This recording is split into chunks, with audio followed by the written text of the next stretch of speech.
Hai guys, Bale Film di sini. Kali ini kita akan melanjutkan film Assassination Classroom season yang kedua. Sebelumnya kami peringatkan di konten ini berisikan full spoiler.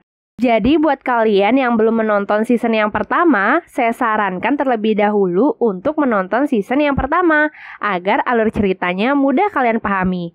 Oke, tanpa berlama-lama lagi, yuk langsung saja kita ke ceritanya.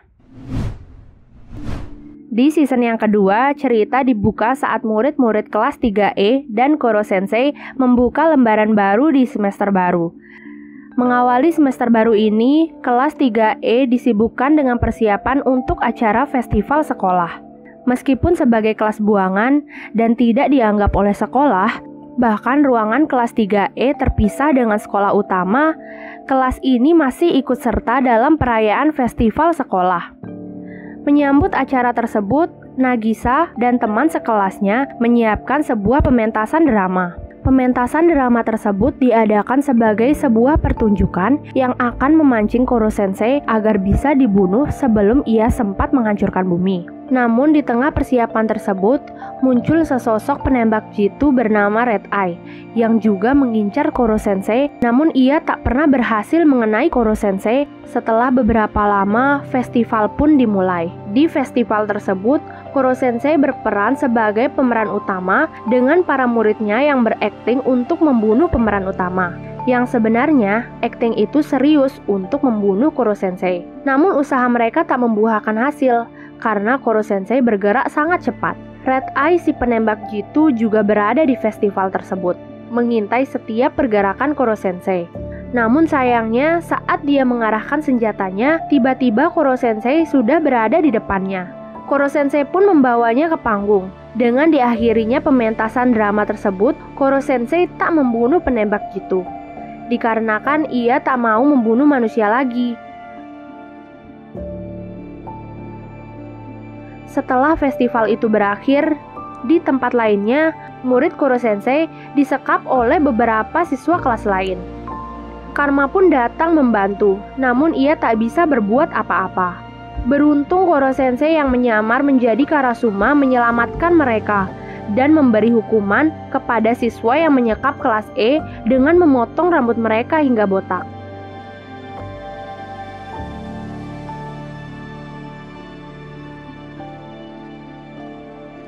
Singkat cerita, hal yang tak terduga terjadi. Di saat Kayano meminta bantuan kepada Koro Sensei untuk membawakan peralatan ke dalam gudang, tiba-tiba keluar tentakel dari belakang leher Kayano yang sama seperti Koro Sensei dan Itona. Ia menyerang Koro Sensei yang berada di dalam gedung. Sebelumnya, di mana Kayano sudah mempersiapkan hal itu dengan menutup jalan keluar menggunakan serat anti Koro Sensei dan merusakkan pipa air agar Koro Sensei terkena air dan melemah. Dengan kekuatannya, Kayano menyerang Koro Sensei yang tak berdaya. Namun ada sesuatu yang terjadi pada Kayano karena ia tak bisa mengontrol tentakelnya. Kayano mengungkapkan identitas aslinya. Ia adalah adiknya Yukimura dan mengatakan Koro Sensei adalah seorang pembunuh. Koro Sensei terkejut mengetahui ia adalah adiknya Yukimura yang ternyata ada hubungannya dengan masa lalu Koro Sensei. Di saat Kayano pergi, para murid pun mengetahui bahwa Koro Sensei telah membunuh seseorang, dan mereka pun menanyakan kepada Koro Sensei tentang hal yang terjadi pada masa lalunya. Saat itu Koro Sensei tak mau menceritakannya, namun Koro Sensei akan menceritakan masa lalunya ketika semuanya hadir, termasuk Kayano.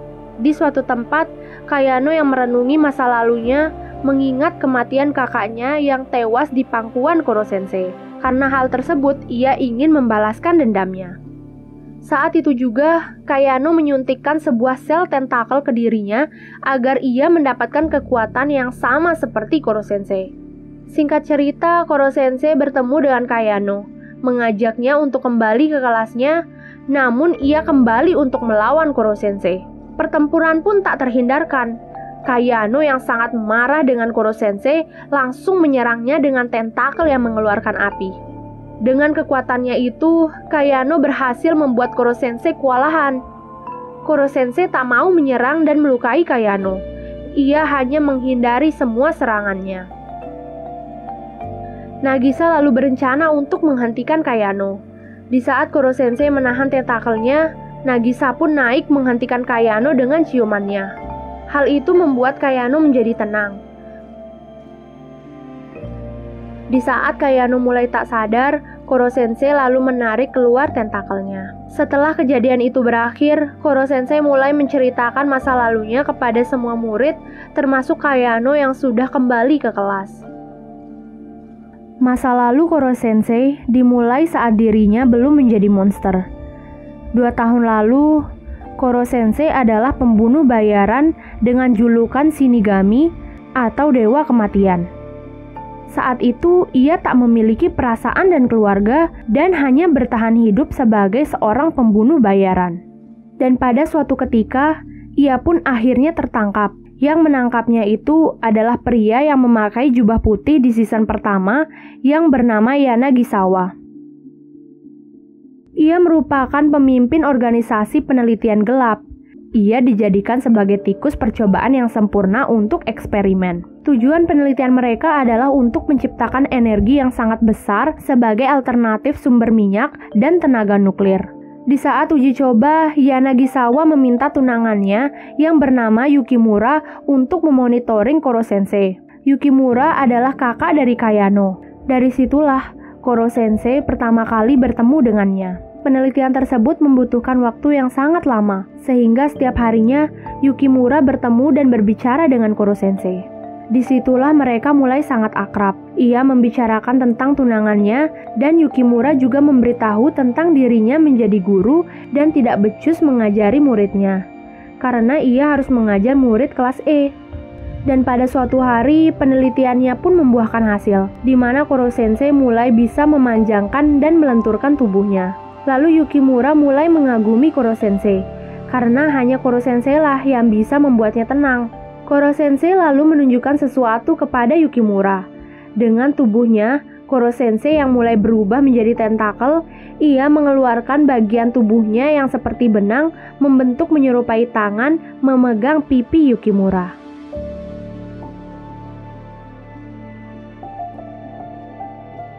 Beberapa hari kemudian, kabar buruk telah terjadi. Ternyata bulan bukan hancur karena ulah Koro Sensei, melainkan karena uji coba dari ilmuwan tersebut, di mana mereka telah menaruh tikus yang sudah ditransplantasikan sel Koro Sensei di bulan. Dan setelah 1 tahun dibiarkan, membuat ledakan besar yang menghilangkan 70% bagian bulan. Begitu juga dengan Koro Sensei, hal yang sama akan terjadi kepada Koro Sensei. Tubuhnya akan meledak 1 tahun kemudian, yang akan meledak dan menghancurkan bumi sama seperti yang terjadi di bulan. Mereka lalu berencana untuk melenyapkan Koro Sensei. Setelah Koro Sensei mengetahui hal tersebut, ia pun tidak membiarkan dirinya mati sia-sia. Ia ingin mencoba kekuatan barunya itu sebelum mati. Yanagisawa yang takut dibunuh Koro Sensei lalu mengaktifkan penghancuran di gedung tersebut, yang dimana Yukimura berada di gedung tersebut tewas terkena ledakan. Dalam keadaan seperti itu, Koro Sensei tak bisa berbuat apa-apa, lantaran ia tak memiliki pengetahuan ilmu medis. Saat sebelum kematiannya, Koro Sensei memutuskan untuk meneruskan jalan dari Yukimura, yaitu dengan cara menjadi guru dari kelas 3E. Nah, dari situlah kenapa Koro Sensei menjadi wali kelas 3E. Setelah mendengar cerita dari masa lalu Koro Sensei, hal itu membuat semua murid terdiam dan merenungkan dirinya masing-masing.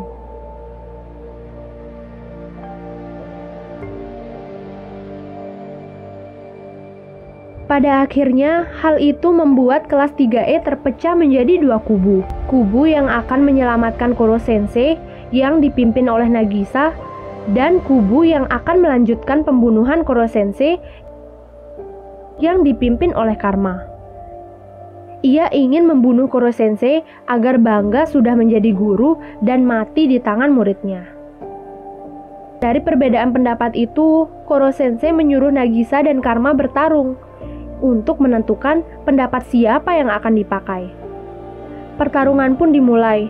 Dalam pertarungan sebenarnya, Nagisa tak akan menang melawan Karma. Namun karena perjuangan Nagisa yang tak menyerah, akhirnya Karma pun menyerah. Karena ia melihat tekad yang sangat kuat dari Nagisa. Jadi semua siswa memutuskan tekadnya untuk menolong Koro Sensei. Tak lama kemudian, siswa mulai mencari cara untuk menolong Koro Sensei, jadi mereka hanya memiliki 1% kemungkinan bisa menyelamatkan Koro Sensei. Mengetahui ada data penelitian Yanagisawa yang bisa menyelamatkan Koro Sensei, mereka lalu mencoba mencuri data itu. Yang dimana data itu berisikan obat yang bisa menyembuhkan Koro Sensei. Mereka lalu mencoba membuatnya. Beberapa kali mengalami kegagalan, sampai pada suatu hari mereka berhasil membuatnya. Namun di saat itu juga, pemerintah menyiapkan senjata laser yang sangat besar dan mulai mengaktifkan penghalang anti Koro Sensei di sekitar sekolah agar Koro Sensei tidak bisa keluar. Ketika para siswa ke sekolah, mereka dihadang oleh tentara dan dimasukkan di ruang tahanan. Karasuma yang berada di sana tak bisa membantunya, karena ia juga tak mau para siswa terluka. Nagisa dan yang lainnya tidak menyerah. Pada akhirnya mereka berhasil keluar dari tempat itu dengan cara membuat diri mereka pura-pura pingsan dan menghajar para penjaga. Di saat mereka hendak keluar dari tempat tersebut, mereka sudah ditunggu oleh Karasuma. Namun Karasuma tidak menghentikan mereka, malah ia mendukung para siswa untuk menyelamatkan Koro Sensei. Karena menurutnya itu pelajaran terakhir bagi para siswa. Melihat begitu banyak penjagaan, Irina datang membantu mereka. Ia membuat dirinya menjadi umpan agar siswa bisa masuk ke sekolah tempat Koro Sensei berada. Setelah sempat mengacaukan penjagaan, mereka pun berhasil bertemu dengan Koro Sensei dan memberikan obat yang telah mereka buat. Setelah ia meminumnya, siswa lalu mengajak Koro Sensei pergi dari tempat itu. Namun semua itu percuma, karena ia juga sudah mencobanya beberapa kali. Pelindung anti-sensei itu sudah terpasang di atas langit sampai di bawah tanah, mengelilingi sekolah dan mengurungnya. Mustahil baginya untuk keluar. Namun, Koro Sensei merasa senang karena semua siswa ada di sana. Ia pun memberikan sertifikat kelulusan kepada mereka. Namun saat akan memberikannya ke siswa, tiba-tiba semua sertifikat itu dirusak oleh Yanagisawa, yang ternyata mempunyai tentakel juga. Ia menyuntikkan begitu banyak sel tentakel ke dirinya, sehingga membuatnya menjadi monster yang sangat menyeramkan. Kekuatannya pun sangat besar, dan dengan cepat ia bisa mengalahkan Koro Sensei. Koro Sensei tak berdaya melawannya. Dengan keadaan yang sangat mengenaskan, Koro Sensei berusaha untuk berdiri dan mencoba melawan. Yanagisawa menghajarnya habis-habisan.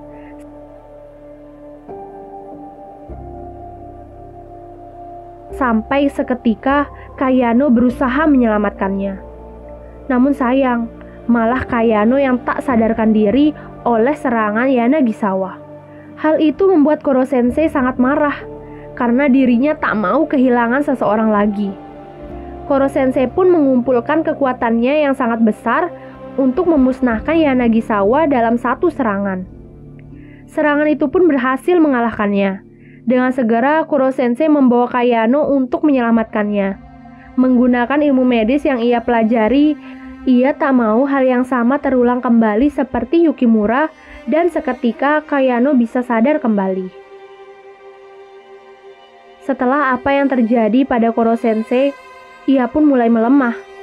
Tak ada cara lain lagi untuk menyembuhkannya. Ia pun meminta kepada para muridnya untuk membunuhnya. Para siswa mulai memegang tentakel Koro Sensei dan Nagisa meminta ke teman-temannya yang lain agar dia yang membunuh Koro Sensei. Mereka pun setuju. Saat Nagisa akan mengayunkan pisaunya dengan penuh emosi, Koro Sensei sempat menghentikannya untuk menyuruhnya tenang dan tersenyum. Saat yang paling menyedihkan adalah saat Nagisa mengucapkan selamat tinggal dan di saat Koro Sensei mengucapkan selamat atas kelulusan mereka. Seketika Koro Sensei pun mulai pergi ke alam sana, membuat para siswa sangat sedih dan meneteskan air mata. Dan film pun selesai.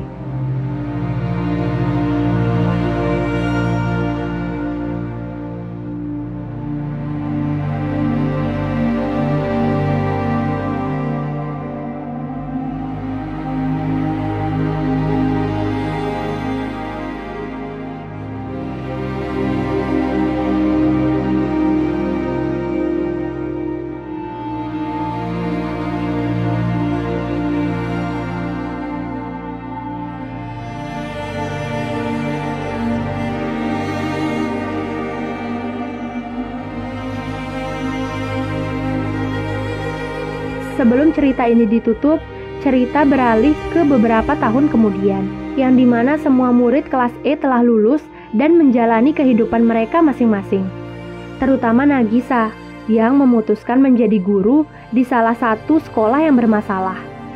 Karena ia ingin menjadi seperti Koro Sensei. Itulah akhir dari film Assassination Classroom. Semoga kalian bisa memahami alur ceritanya. Dan untuk kalian yang mau request film, silahkan langsung saja tulis di kolom komentar ya.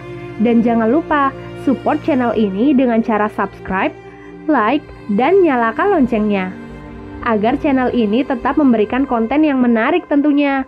Terima kasih sudah menonton. Sampai jumpa di alur cerita berikutnya. Bye!